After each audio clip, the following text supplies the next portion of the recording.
magic? Well, you're listening to it. Welcome to 666.3 WZRD, The Wizard. Hello, everybody. Welcome. You're listening to 666.3 WZRD, The Wizard. I'm your host, Benedict Balthazar the 77th, joined today by my co-host. You know it, baby. You love him. It's Violet Philleamus, your arcane necromancer of diabolical origin. All right. I don't know. All right. I think we're all of a little bit of diabolical origin. Yeah, sure. Yeah. Why not? I feel a little silly sometimes. I feel goofy most days. Silly and or goofy? Yeah, when I'm, doing necromantic magics and playing with corpses. Of course. Got to keep it light. Right. All right. Simply. Speaking of light, got a little bit of news about our adventuring party. Yes, still unnamed. Yeah, still unnamed, but as you recall, they slew the dragon that was assailing the city a few weeks ago, and have just been sent on a quest by the mayoral lord Richard Penishon to retrieve the scepter of Lady Trisara the Magnanimous, a powerful magical scepter that has been lost for quite some time. Yeah, I mean, I think I saw it once back in my teens, and it was truly glorious. What a beautiful work of the arcane. Truly. I can hardly believe that it was, crafted way back when. Yeah, and then somebody just dropped it in a sewer, and it got swept away, and it's been lost ever since. But apparently, a lead has been found on its location. It's here. Oh, it's really? been in Nevas this entire time. No one thought to cast locate object? No, apparently not. Well, you know what? If it works, it works. Sometimes the simplest solution to a problem is the best one. Occam's razor. Truly. Something to live by. Truly. Occam, what a great wizard. A truly incredible seer of the future. Indeed. And that his prophecies were always right. Yeah. The simplest solution was always the one that happened. Speaking of prophecies. Yes. What's going on over in Misty Moor, my friend? Well, if you remember back to 2 weeks ago, our episode, we mentioned that a large plant creature has kind of invaded Misty Moor and put its roots down, as it were. Apparently, our investigators that we sent out said it's just like a chill plant that wants to hang and help the economy. Yeah. Yeah, it was kind of a concern for a while because this plant just appeared out of nowhere, and the townspeople did not seem at all bothered by its presence. But turns out that's just because, it was just a chill guy. He's just chill like that. Yeah, I didn't know he was chill like that. Yeah, I mean, reports are saying that it's like there's a large central mass where it's just basically an advanced tree. He's got a big old face. He just likes having a doob talking about life, and apparently has helped trade relations because he has such good advice. So who knows? More power to him. Yeah, honestly. hopefully this turns out well. It'd be nice to have a good ending to something like this. Yeah, but let's be honest with ourselves. How No, long until I'd rather not. How long until someone tries to capitalize off this, or it turns evil? What do we got? We got. Okay, yeah, let's place our what bets. what are you gonna put on? A week? 2 weeks? 1 week for people to start capitalizing on it. 2 weeks for it to become evil. Yeah. Now the real bet is: was it evil the whole time, or does it turn evil after being exposed to the woes of humanity? After being exposed to the limitless greed of mankind. All right. Well, I guess we'll keep you all updated on that. Yes. In other more personal news, I suppose, but it's still very relevant to the world at large, or I guess the community at large. If you'd like to take this one. Yes. Benedict Balthazar the 70th, my great grandfather. I think that's enough greats. I believe you. Known for creating the message cantrip way back when, has sadly passed away recently. How old was he? I think he was 700 or so. You know what? That's a life well lived, though. Yeah, he didn't look a day over 300. That's bonkers, honestly. Yeah, it came very suddenly. Yeah. Sorry to hear. It's okay. It was kind of nuts in the Yeah. head. You know? I don't. Okay. Tell me about it. Well, you know, when you get to that age, and your brain starts to become more magic than brain, and it kind of just goes haywire. Yeah. Especially if you're a particularly well-studied wizard like he was. Yeah, you have any lich issues in your family? Any lich rot? Not usually among the family members that have my name. But the rest of the siblings, because obviously, like, everybody that has my name in the family is the youngest of 7. Yes. So, like, some of the siblings of these Benedict Balthazars past end up becoming liches in one way or another, because almost every Benedict Balthazar in my family has had some great accomplishments in magic, made some great advances or something, and so the other siblings end up getting jealous and trying to usurp power in their own way, and you know, Interesting lineage there. yeah. You know, like, I talk about there's a lot of pressure in my family, but that seems a little wild in terms of just like. No, being just born as a the seventh son of a accomplishments seventh of son. the 76 Benedict Balthazars before me. Just focusing on that all my life before making any accomplishments of my own. Yeah. Psh, whatever. Whack. It's fine. Yeah, well, you know. That's why we got our other wizards. Yep. Anyway, rest in peace, Benedict Balthazar the 70th. You were a great man. Usually. Anyways, Happens. we're going to move on to our next report of the day. We got the traffic bot up and running Yes. again. He has been scanning the skies, seas, and earth for about 3 days straight now, Any mischief and mayhem. getting a lay of the land. Things have changed since he was last activated. Yeah. So, Thankfully, Earl has filled in a little bit in the sky. yep. Yeah, he's he's been helping. gone, He's helping out but- up there. But we got Traffic Bot on the air to tell you guys all the main traffic hazards today. How you doing, Traffic Bot? Hello, I am the traffic bot. Well, wonderful. Tell us what's going on, Traffic Bot. We got anything going on specifically? Anything scary that our listeners should be looking out for? Yes, Okay. the Phil. traffic is very scary today. Okay. What specifically is scary about the traffic?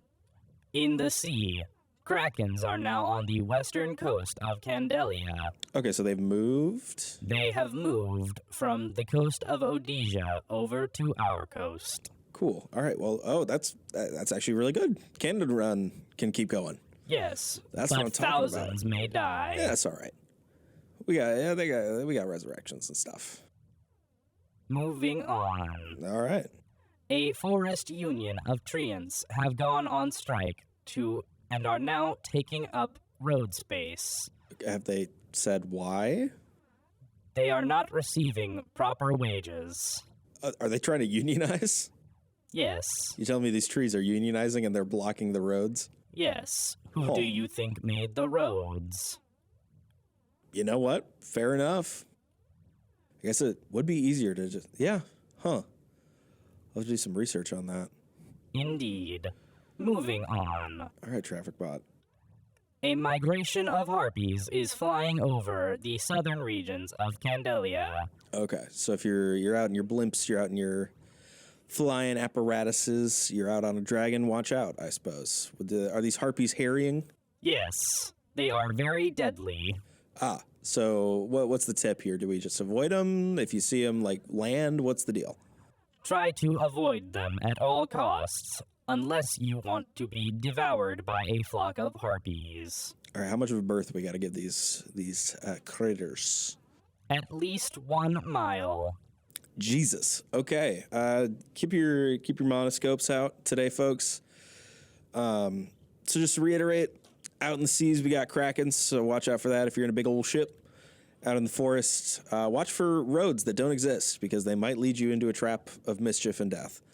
And in the sky, there's a harpy migration, I suppose, across Candelia, so Keep those scopes out and look for them, and make sure you give them a wide berth. Yeah, good thing I'm not going flying anytime soon. Harpies scare the shit out of me. Yeah, man, we still got to get on Gwenjamin. Yeah, maybe after the harpy migration's over. No, for sure. I'd rather not run into that in the middle of something I've never done before. Yeah, no, she's doing great too, which is nice. Good. Yeah, you know, it's good for her to have a little break from flying. Not that like I'm out there flying her hard every day, but you know, I've been thinking about maybe bringing her around, meeting other dragons, because that's always a fun little play date. Is that like something that you have to worry about, them being around other dragons? Not usually. Sometimes some male dragons can get really territorial, but also like these are full sentient creatures we're talking about that can talk. So like the whole concept of dragon husbandry was real weird and racist back in the day, and now it's much more like, here is a companion for you, my child. So it you know, it can get a little hairy sometimes, but yeah, I mean, there's a lot of good practices. There's a lot of good books on it. It's just reading up. It's doing that whole thing. Really, really cool. All right, coming up next, we got This Candelian Life with a story from our own Violet Philleamus. Yeah. So tune in after these ads, and you get to learn a little bit more about one of your new hosts.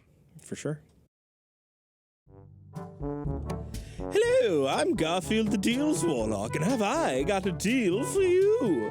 Come into Fantasy Costco on any Tuesday, Thursday, or third day of the month, and you can get 5.2% off. Oh. Well, let me tell you, we have many magical things in stock. We've got shields that deflect armor. We have swords that are attracted to arrows. We have all manner of magical objects. We also serve pizza. And hot dogs. Come on down to Fantasy Costco and enjoy the magical machinations of me, Garfield the Deals Warlock. Ooh.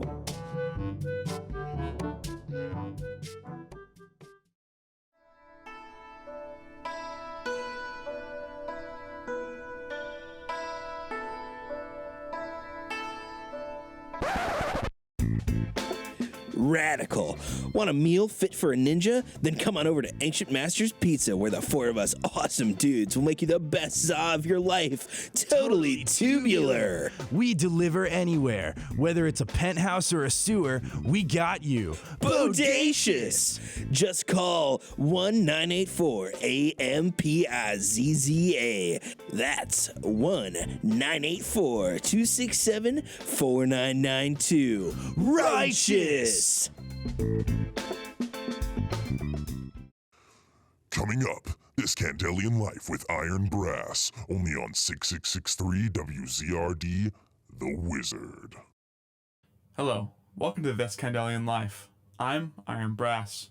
Today I'll be talking with Violet Philleamus, a previous artificer who has since turned to a new life in necromancy here in Nevas. Yeah, I guess let's start out with the fact that I wasn't always a necromancer. I come from a very powerful royal family back in Odisia, with my uncle being the king of Odisia, or one of the two, alongside Motep al-Hasharna. Both incredible guys, incredible wizards. And I come from the sect of the family that was big into artificing. So both my parents were artificers. They invented a bunch of arcanotech that we use in the modern day. Really helped push Odisia towards the kind of zenith of modern arcane technology. And so I kind of wanted to follow in their footsteps when I was younger. And so I did. In school, I kind of excelled really fast through the grades. I wanted to get into the top artificing program in the country when I was about 17. It's a super competitive program. There are like, I think, 200 applicants per period. And I applied thinking I'd kind of get in on my merit alone. I was partying a bunch. I was 17. I was super young. And so I didn't really get why I didn't get in, even though I was like, I very much was not exceptional like all of my peers at that time and it really brought me down. I think I got the denial letter on my 18th birthday, and it really took a toll on me. And so I kind of freaked out a little bit and flipped gears. Not to make an artificing pun. Sorry, Iron Brass, but, you know, had to make a gear joke. It was all right. I'm here for the story. Okay, wonderful. So I turned to making music. I moved out of my parents at 18, much to their behest, because they wanted to, you know, talk to me and help me learn and teach me and all this stuff. But I kind of struck it on my own, and I started playing experimental jazz with my hurdy-gurdy, which is not a particularly cogent combination, but, you know, I could scrape by. I was not doing a lot of work, though, both on myself, on my craft. It was just kind of the day-to-day, the week of, okay, I have a gig at a tavern, I'll play for 2 hours, I'll make my tips, and I'll leave, and then I'll go home, spend all my tips on beer, and kind of just exist, kind of bum out. You know, thankfully I was in a good spot in Odisha for doing that. It was a small town called Grimlock, where I could kind of, you know, crank my wheel and make my money. But at a certain point in that, I'd gotten to a kind of a break where I wasn't making a whole lot of money. I was behind on rent. I was drunk all the time. And at one point, I was playing at a bar. I was zonked out of my mind on something I don't even remember. And a very tall, orcish man approached me, and he said, "Hey, you're Violet, right?" And I said, That's me." And he offered me a gig in a metal band called Lich. And so I began to play with that band. A lot of listeners who know me probably know me from my work in Lich. I was their hurdy-gurdist. We had a lot of really cool pyrotechnics. We had a bunch of really interesting songs. The lyrics were super incredible. Gork, who is the leader of the band, really was inspiring, but I was still really kind of down on myself. I was still like kicking myself. Like I think it had been 5 years since I got rejected from artificing school at that point.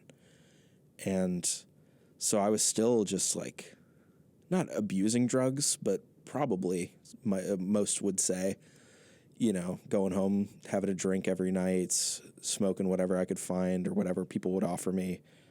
And it got to a point where I went to rehearsal just absolutely slammed, because I thought I could wear it off the night before, and I didn't have any more of my restoration spells left. And so it got to I think it was maybe a March or something. Middle of March. It was right before we were about to go on tour. We were set to make a whole bunch of money, see a bunch of fans, you know, and our music is very technical. It's essentially math metal. So going to rehearsal where you can't be cogent in a very highly technical genre was not really acceptable. And after that practice, I got pulled over by Gork, and he said something that really stuck with me. He said, "Hey, man, we care about you. We don't care that you're not a caster really anymore. We care that you can enchant the crowd, that you can rip solos on your hurdy-gurdy, which is wild. We care that you're you and not that you're someone that you don't want to be."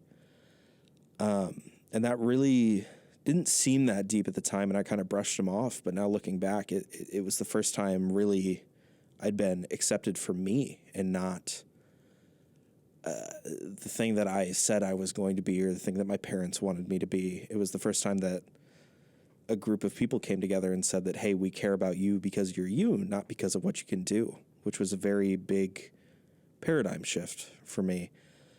And so over the next tour, I was kind of going through this big period of like painful growth where I would go to do something and then realize, oh, this is hurting the people around me that care about me, and that I need to start caring about myself or I'll also hurt them because of my negligence.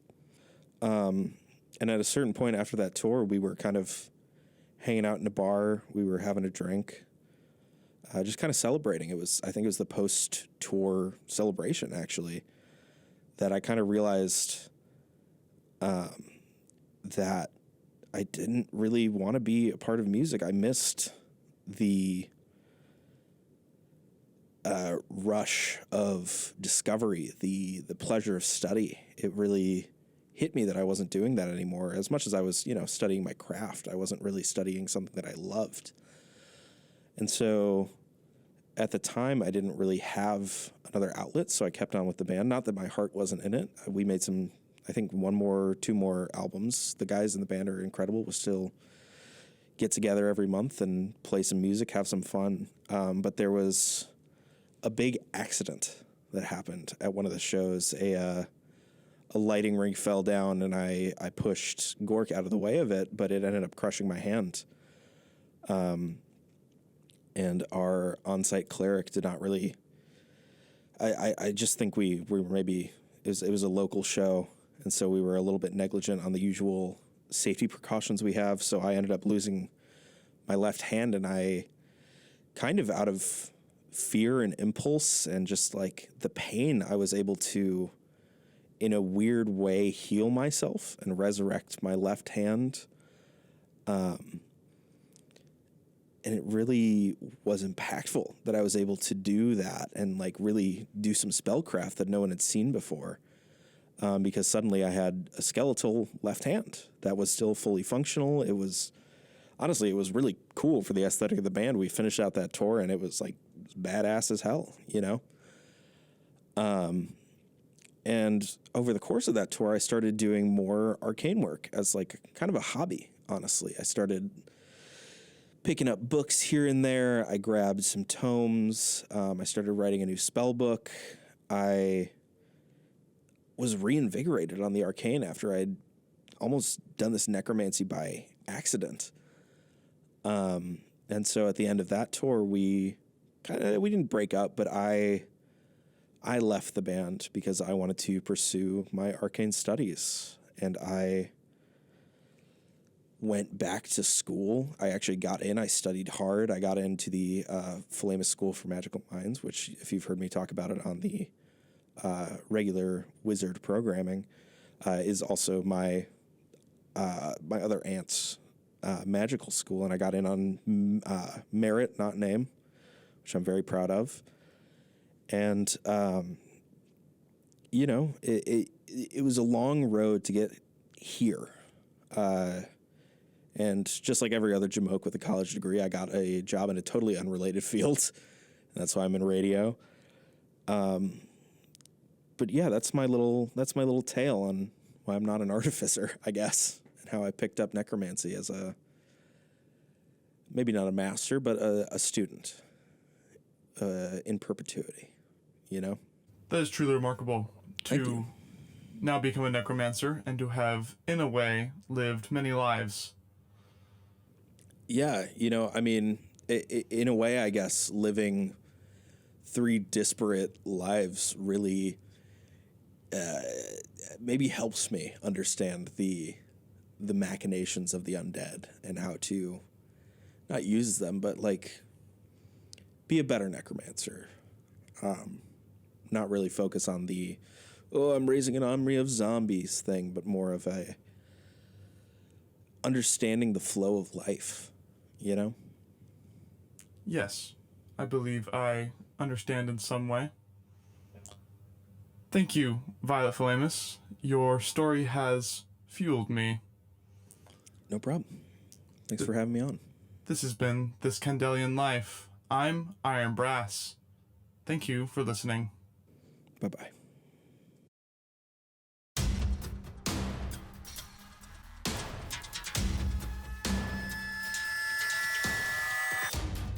Hello, Do you seek a pizza with the mightiest cheese to reign? Seek no more, as my foot soldiers are ready to deliver every cheesy slice with precision. Nothing is cheesier than Cheese Grater's Pizza. Delivery available. Faster than turtle speed, guaranteed.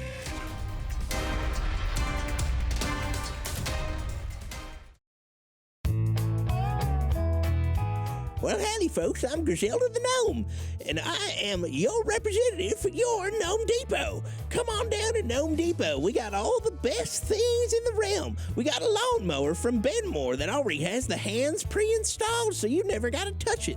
All you do is interlock your fingers gently and feel the power. Now with included body hair. Next up, we got a leaf blower, but instead of a leaf blower, who needs that? Gets leaves everywhere. We got a leaf sucker. You can change the filter. And now with improved filter life, you gotta change them every 5 minutes instead of 2. What a treat. Finally, we got the mailbox escalator. If you're tired of climbing the stairs or climbing a ladder to get to your mail, now there's an escalator for it. How convenient. Come on down to Gnome Depot for all the best deals in the realm. Thanks for listening. We love you. Bye. You're listening to WZRD, The Wizard. Welcome back. All right, welcome back to The Wizard for this week's Monstrous Machinations. We got a real good one for you. Oh, yeah.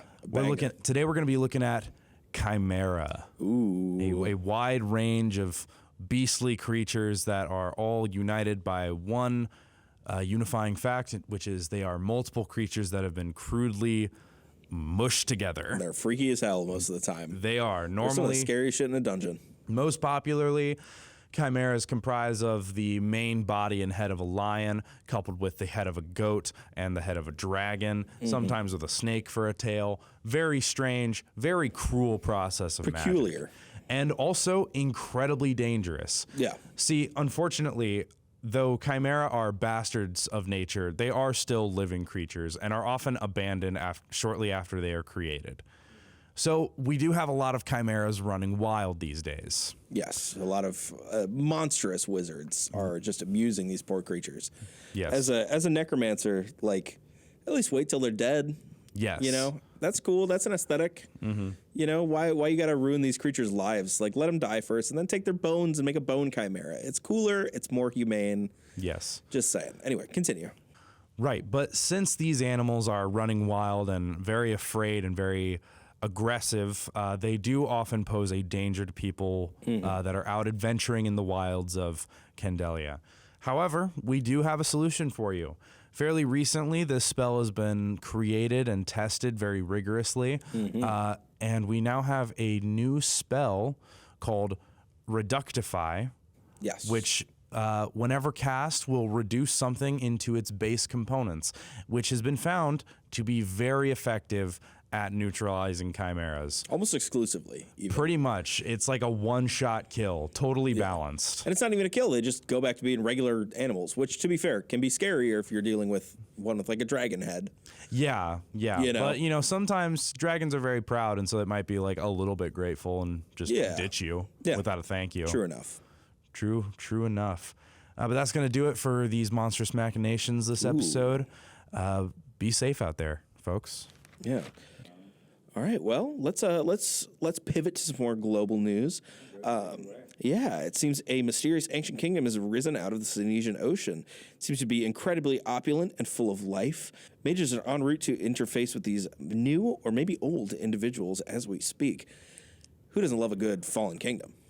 Dude, Fallen Kingdom? Well, I don't know if it's fallen. I guess risen It's as of now.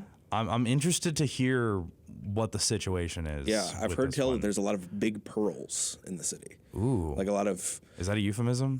probably, but Okay. I took it as it's a city of gold with a bunch of giant abalone, like laden throughout it. That would be apparently. pretty sick. Yeah. I'm just really into like the unexplored depths of reality. Oh, sure. They're And so very spooky. This happening, like we didn't know that this city existed until just now. Yeah. That's sick.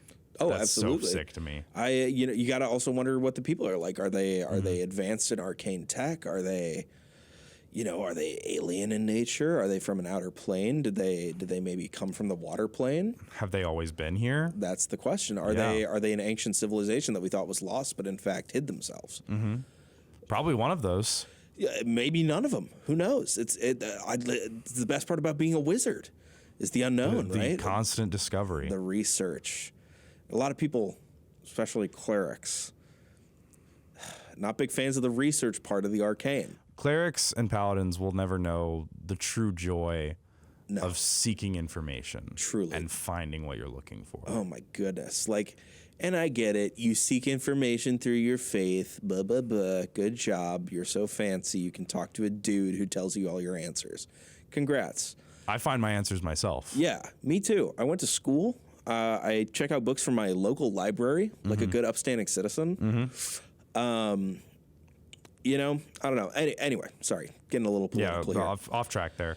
But moving on. Yeah, in other news, a man from Golron, claiming to be the god Fenrali, was receiving boons and gifts from worshippers, only for the real Fenrali to appear and denounce him. Fenrali is quoted as saying, "You're not that guy, pal," and then snapping his fingers, causing the impersonator to vanish.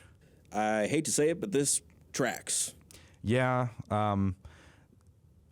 authorities still have not managed to find the impersonator, so I believe it is safe to assume that he's just gone. He might just doesn't have exist vanished anymore. from existence. Yeah. This recording may disappear. Yeah. Fully. So if you're hearing this right now, are you? Yeah, truly. As a not worshiper of Fenrali, but from a family of Fenrali worshipers, choosing the god of law and order and the preserving of the natural order to impersonate, maybe not the best idea. No. You know, you'd think there would be a better option. Yeah, I mean, there's Eobus, who's the god of creation and trickery. Exactly. He'd at least respect the game. Yeah. He'd probably still vanish you, but yeah, but it'd be funny. Yeah. This is just he'd be a lot more polite about it. Yeah. Or maybe he'd make you a cleric or something. Who knows? Yeah. Be like, oh, good job, you did the funny. Here's some powers for doing the funny. Yeah. I don't know. The only valid way to become a cleric. Yeah. And I can understand why someone might pick Fenrali if they're a little bit less educated on the world religions.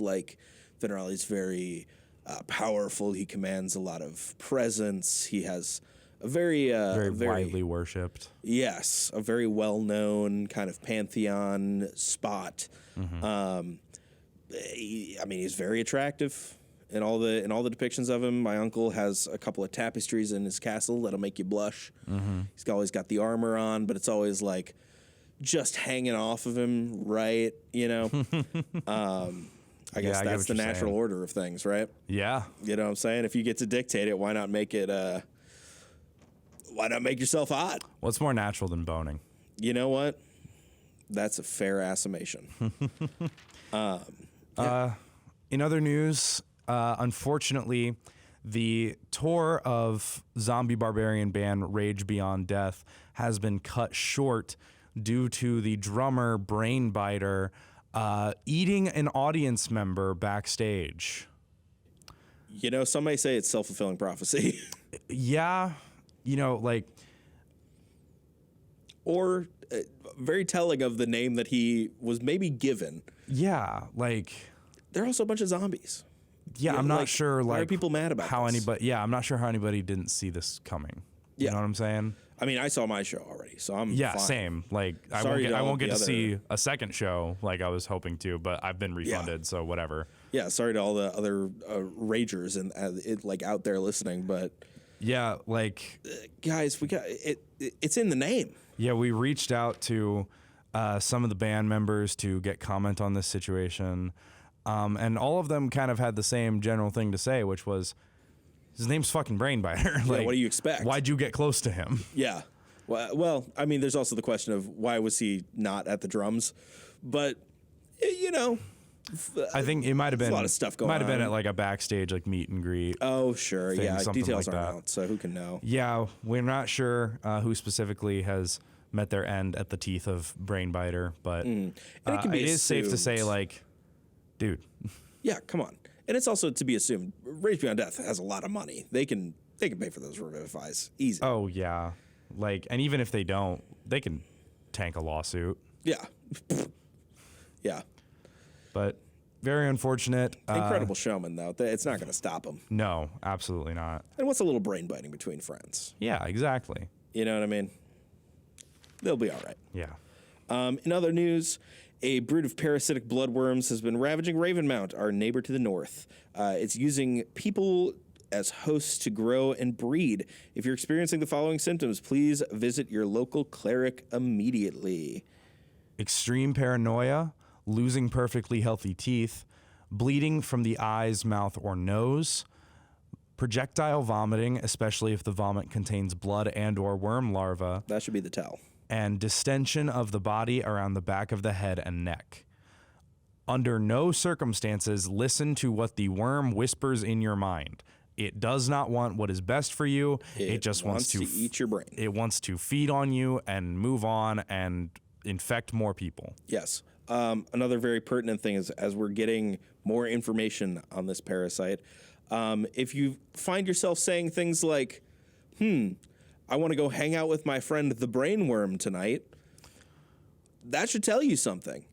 If you hear one of your friends. Or if you like call into work and you say, hey boss, I can't come into work today. I need to feed the brainworm. Like, Yes. if you're saying things like that and taking off of work and bailing on your friends. Yes. Also, because if your of the friends brainworm. are saying, hey man, I think you have a brainworm, you should listen to them. Yeah. And immediately seek a cleric, because Yeah. if you don't, you will die and your body will become a breeding ground for thousands of worm larvae. Yeah. Which nobody wants that. No. I mean, we might already have to close the border with Ravenmount. I mean, we have to do that every other week anyway. Yeah. But- they got a lot of shit going on. Spooky place. Still want to go. Oh yeah, Still for sure. would be real cool to visit. Maybe we can get a guest on one day. Get like a vampire. Yeah. That'd Could be cool. I love vampires. Vampires are great. Some of my best friends are vampires. Yeah. Yeah, they're cool dudes. Yeah, never met Gotta a hang out with vampire I them at didn't night. like. Yeah, that is fair. It's almost like it's part of their whole thing. Yeah. Wow. Well, Gotta love it. I think that's all the time that we have for this episode of The Wizard. Yeah, I got a boogie a little earlier. We got a soiree back in Odisha I got to get back to. Cool. And thankfully, with the new kind of city hall getting built, hopefully soon, that'll be a lot easier. I was going to take Gwenjamin, but, the harpies. Yeah. Wouldn't want you guys to get hurt or anything. Yeah, I can handle a couple of birds, but... But it's a lot of birds. Why spend the spell slots? It's a lot of birds. But either way, thanks for tuning in. Yeah. We'll see you in the next episode. Scrying off. Oh, yeah.